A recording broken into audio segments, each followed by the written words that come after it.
All right, we have been on break for over a week now, and it's time to get back into our physics fix. And to do so, we're going to start talking about centripetal motion. And this is one of the most requested categories you guys wanted to review. So let's take a moment and just sort of review what centripetal motion is. Centripetal motion is another name for uniform circular motion. And if we break this down, it kind of sounds exactly like what it says. It's an object that's moving in a circle, and it's doing so uniformly, so that it's traveling with the same speed. So uniform means same speed. Circular obviously means in a circle.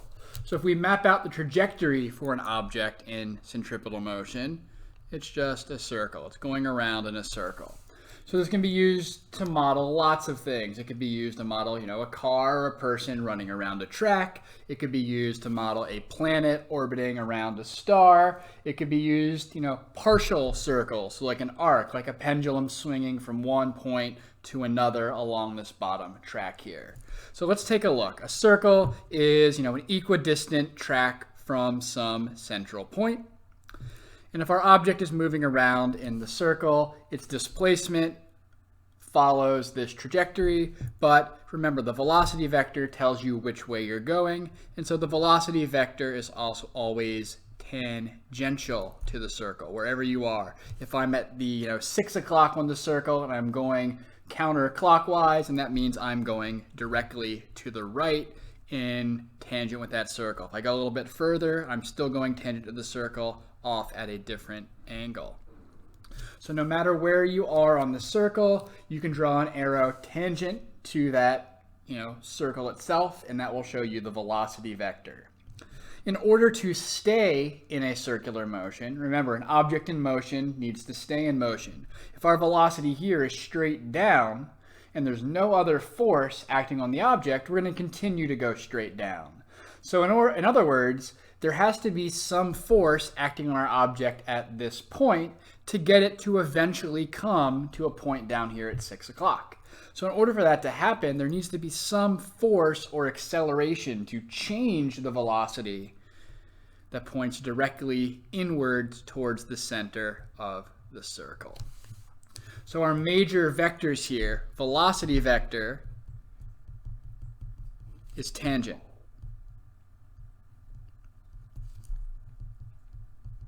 And the velocity vector is always tangent to your trajectory. Here, our trajectory just happens to be circular.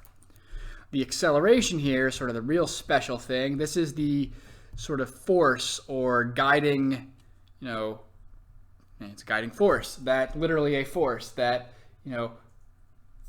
takes the object and keeps it on the circle. Otherwise, it would fly off in a straight line. So acceleration is pointing to the center of the circle.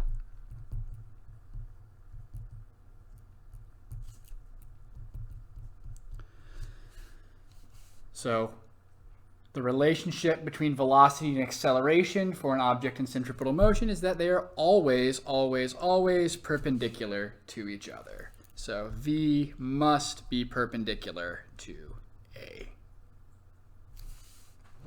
Now, the acceleration is what keeps this thing in the circle. This could be represented by, say, the force of friction on a car's tires that keep it, fixed in the circle. It could be the gravitational force from the sun pulling on the earth. It could be the tension in the string of a person swinging along a vine or a rope along this bottom arc here. So any force could provide this acceleration, and we give this acceleration a special name. It is the centripetal acceleration.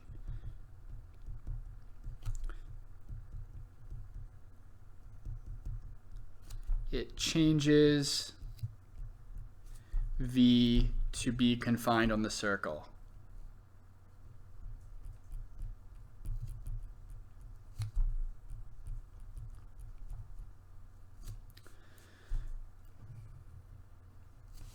We can sometimes symbolize this as A sub C.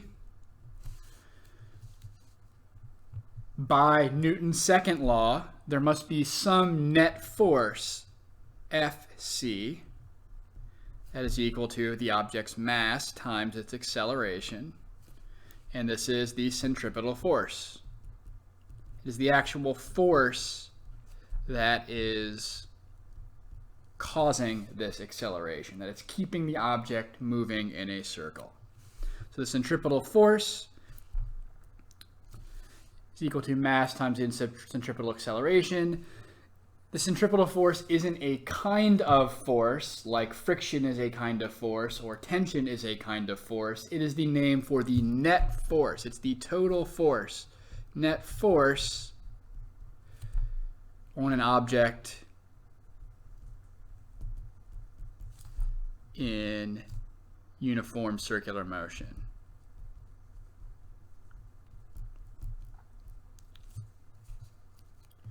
So this is real important. Centripetal force is not a kind of force. It is all of the forces acting on the object in circular motion. So whatever is going on, there could be one force acting on it, there could be a million forces acting on it.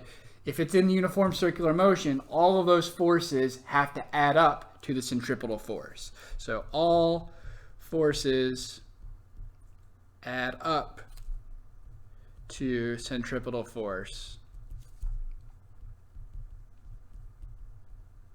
if we're assumed to be in uniform circular motion, which I'm going to abbreviate UCM from now on, because that's getting to be a pain to write. So if we're in uniform circular motion, we have to set up a free body diagram or a force diagram, just like we would for, a block sitting on a ramp or a Atwood's machine, but all of the forces have to add up to Fc. So if we're doing Newton's second law for centripetal acceleration, or centripetal motion rather, we have to set Fc is equal to the sum of the forces acting on the object. So if we have friction acting, we write friction. If we have tension acting, we add tension to the mix, and all of those have to add up to centripetal force. Centripetal force has a special sort of formula that's equal to the mass of the object times v squared over the radius of the circle. So this is the speed of the object. This is the radius of the circle.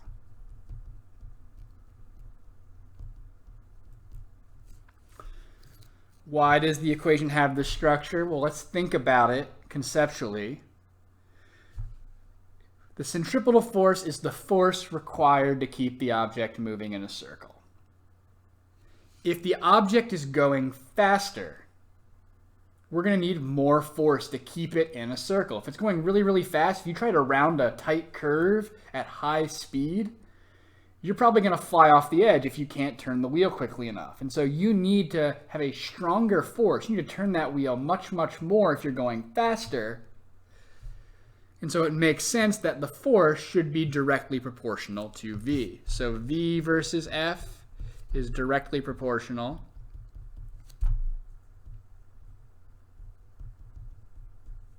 Because faster means more force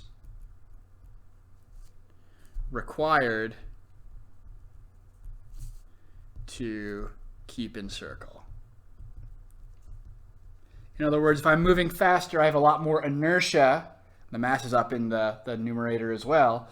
That constitutes the inertia as well. A heavier object, you're going to need more force to pull into a circle. But if you're going faster, you're going to need to be able to really exert a lot of force to keep that curve happening.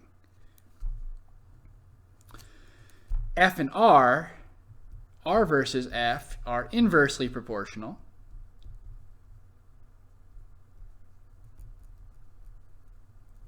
If I make R smaller, that is a tighter curve to round. And if you are trying to round a tighter curve, you're going to need to apply more force. You're going to have to change your trajectory more rapidly to get around that tighter curvature. So you need to go more force to round a tighter curve.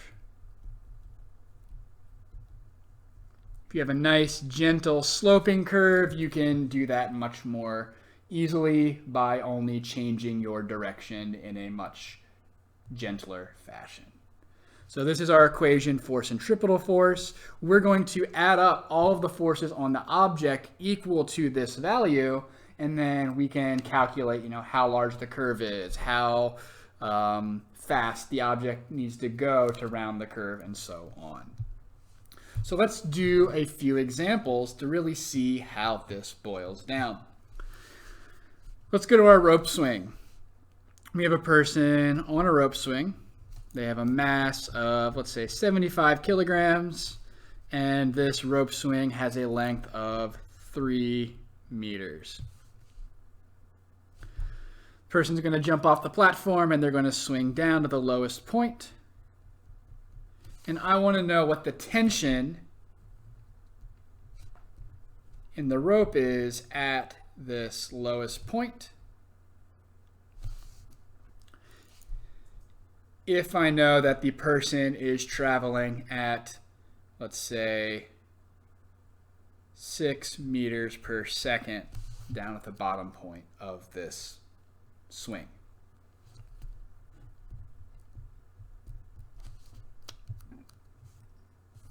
So at this lowest point is the point we're interested in. Let's draw a force diagram for that lowest point. We have tension going upwards. And we have the weight of the person going downwards. Now here's the tricky part. We are assumed to be in uniform circular motion. So the weight force downwards is not going to be equal to tension. Why not? Well, because we're in uniform circular motion, the net force, Fc, needs to point towards the center of the circle, which is directly upwards. So the tension actually has to be greater than the weight downwards in order for this to happen. In other words, 1 split second later, if he's still swinging, he's going to start climbing back up this circular trajectory. And in order to do that, you need a net upward force. So I'm going to draw a little baby arrow downwards for the force due to gravity, and this is going to represent our forces on the object. The net force is the difference between these two, Fc. So now we want to translate this picture that we've drawn here, tension up, weight down, into a force equation. The net force, we add up all the forces on the object. I have tension going up. I've got gravity going down. I'm going to write mg because we all know that's what the weight is. And because we're in uniform circular motion, this is equal to a special form of ma, mv squared over r. So now I have this equation set up. I want to solve this equation for tension. And so all I do is I move the weight force to the other side. So tension is equal to mv squared over r plus the weight. I know everything here. We're told that the person is going 6 meters per second. The radius of the circle is the length of the string, which is going to be 3 meters. So I've got the mass is 75 kilograms. I've got 6 squared is 36. Divided by 3 plus 75 times, we'll say g is 10 for ease of calculation. 25 times 36 is not a number I'm willing to do in my head. And so I plug that into my calculator to get 900 plus 750 gets us 1650 newtons. So the tension in the string is 1650 newtons, which is greater than the weight of the person. And that's because, again, the tension is what is allowing him to swing upwards after that lowest point. So really, really, really got to remember, very rarely is the weight equal to tension. The only time that happens is if the object is moving at a constant speed in a line, or if it's not moving at all. If you're accelerating, whether that means like an outwards machine accelerates downwards or in a circle, tension is not equal to gravity. They're going to cancel each other out to some degree, or they're going to imperfectly cancel each other out to some degree so that there's a leftover net acceleration. That's exactly what we have here. So really, really, really draw all the forces on your object and then translate that into F net equals ma.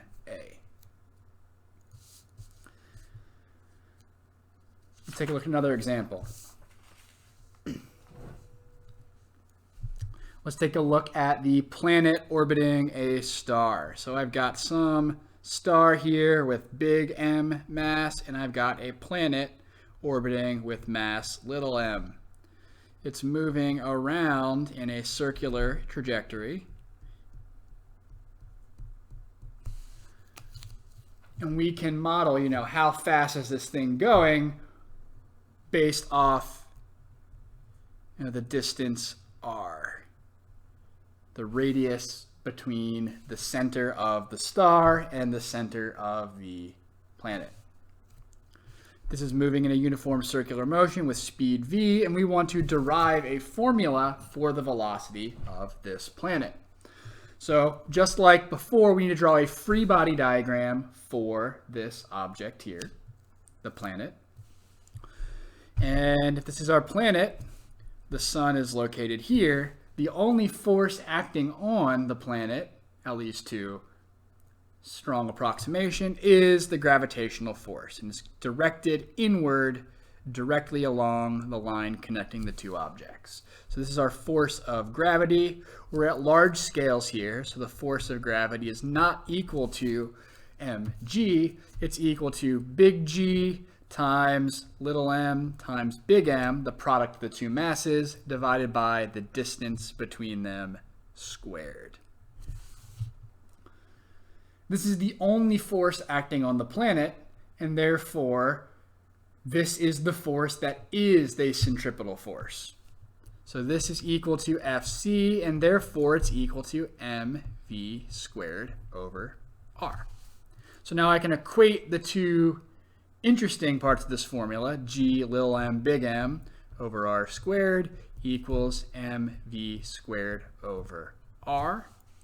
I see that the two r's, one instance of r cancels out in the denominator. This little m, so the planet's mass doesn't actually matter in this case, cancels out as well, and we can simplify this to gm over 1r equals v squared, square root, and we get the velocity formula gm over r. This is what we call the orbital velocity.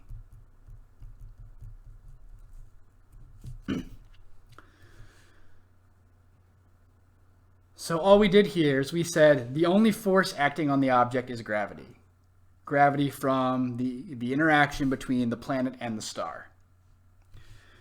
That force is equal to gm big M over r squared, and because the planet is moving in a circular orbit, we can equate that equal to mv squared over r, and we can rearrange the resulting equality to get this interesting formula for velocity. And this makes sense too. If I have a stronger planet, a larger star, then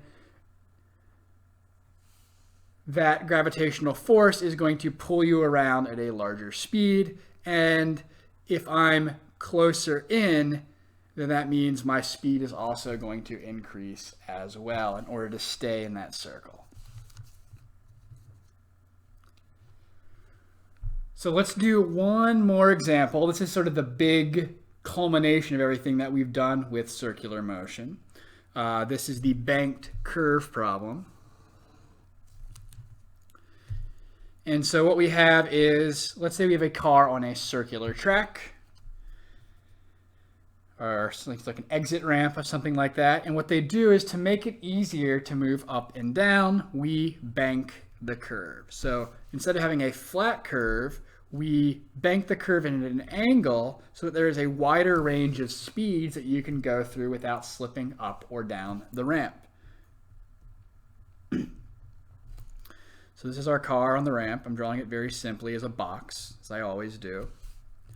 And this is sort of a cross section. We're looking at the car from behind. It's rounding sort of this curve into the page. The rest of the track might be over here. So it's kind of on this circular ramp. You have to imagine 3 dimensions here. and the car is moving around in this circle. So the center of the circle kind of sits in the center of this cone here and is directly inward from this curve. So it's rounding this track. The center of the circle lies exactly in the center of the track. So the net force, Fc, is directed directly inward. We want to analyze this example further and see exactly what sorts of forces contribute to make up Fc. And by solving those forces in Newton's second law, we should be able to figure out what the acceptable range of speed should be to get through this curve. So we want to know what speeds are allowed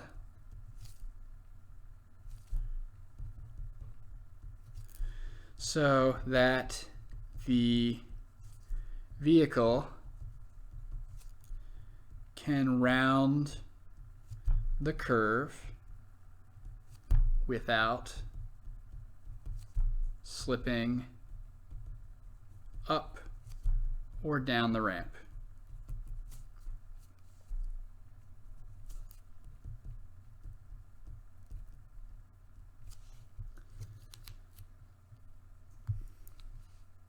So let's take a look at this free body diagram. Clearly the car has a weight that's going to go directly down. That's our force of gravity. The normal force, the ramp is tilted at some angle. The normal force is always going to be perpendicular to that surface. So that goes upward. And then depending on which way the car is going to slip, we have a friction force. Friction between the tires is what's going to keep the car from actually slipping either way. So if the car is going too fast, it's going to tend to, fly off of the edge of the circle. If I'm going too fast, I'm not going to be able to stay in, and my inertia is going to carry me off this way. So if I'm going too fast, my motion is going to be directed outward, and so friction does the opposite of that and keeps me held inward. So the force of static friction is going to keep me in place and pull me down the ramp. There's another case where if I'm going too slow,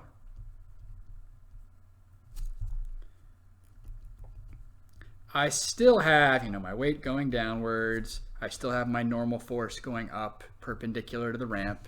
But now if I'm going too slow, I don't have enough inertia to sort of get around this curve. I'm going to slide down the ramp.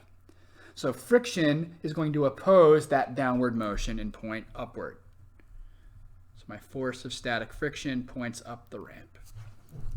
So there's two possible cases and sort of the extreme cases. If I overcome the static friction downwards, I'm going too fast. So any speed above that is going to cause me to fly off of the circle. If I'm going too slow, I'm going to slide down the ramp and overcome static friction.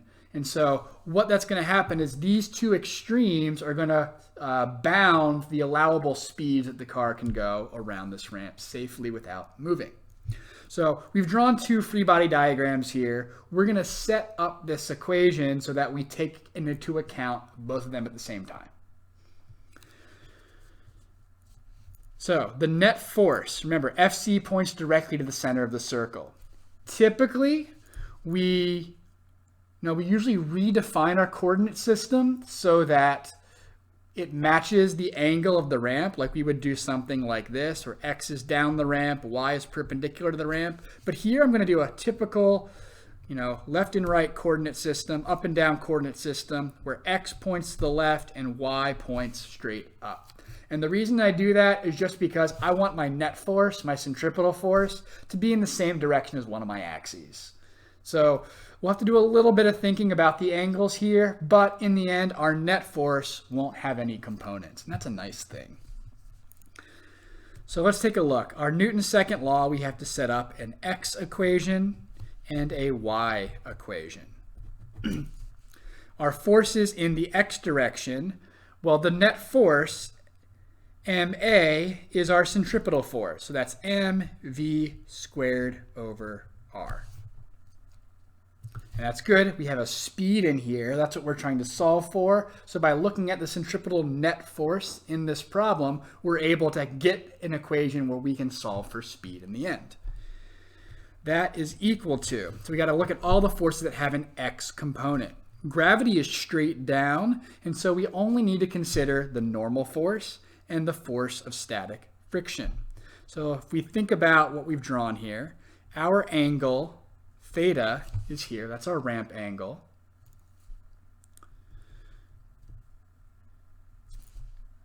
By definition, friction is in the plane of the ramp.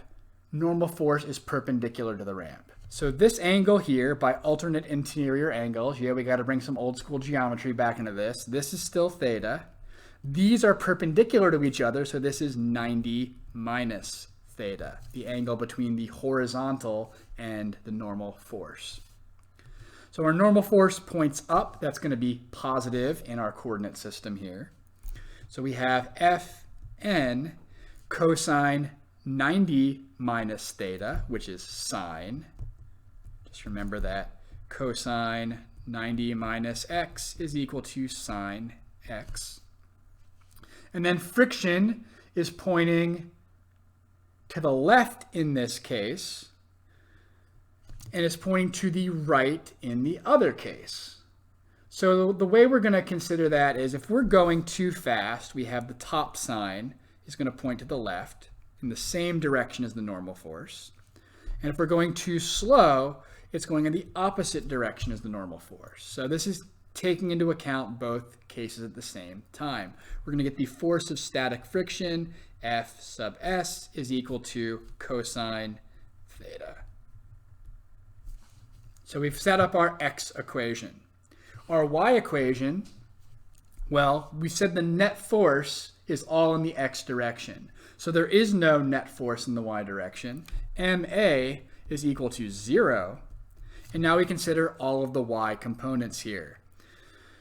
Instead of looking at the x, the horizontal component of each of these forces, we're now going to look at the vertical component. So we have the normal force points upwards. So we have Fn 90 minus theta, sine 90 minus theta gets us back to cosine. In our first case, if we're going too fast, the static friction points downwards, opposite to the normal force. And so that's going to be negative if we're going too fast and positive if we're going too slow. Force of friction, we want the y component. That's just sine theta. And we have actually gravity contributes in the y direction. So that's going directly downwards. We're going to just do minus mg and call it a day there. So we've got our two equations. We don't know the normal force. So now that we've set these up, we need to sort of simplify further to figure out what the friction force is and what the normal force is. So we have mv squared over r is equal to Fn is an unknown, sine theta. Friction force is mu times Fn, cosine theta. Over in the y, we have 0 equals Fn cosine theta minus plus mu Fn sine minus mg. So I can use my y equation to solve for the normal force. I'm going to eventually plug that normal force in to my x equation, and then I'll be able to solve for v in the end. So the rest is a little bit of algebra. I'm going to go through it.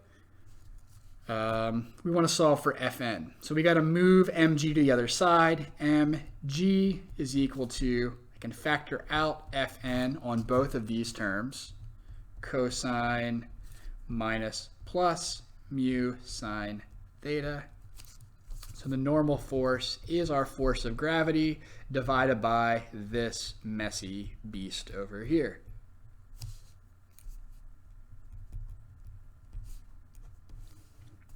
Now that I have my normal force, I see that I have normal force on both of these terms over here. I'm going to factor that out again and just sort of plug it in. So I get the factored out stuff is plus minus mu cosine theta over mg is part of Fn, And in the the denominator, I have cosine theta minus plus mu sine theta. All in that equals mv squared over r. M's cancel out, so the mass of the vehicle doesn't matter. That's pretty nifty. I get v. I'm going to multiply the r over the other side. I get gr. I'm going to square root everything, so I'm just going to do that now, and we have this mess over here. So this looks terrifying in a way, but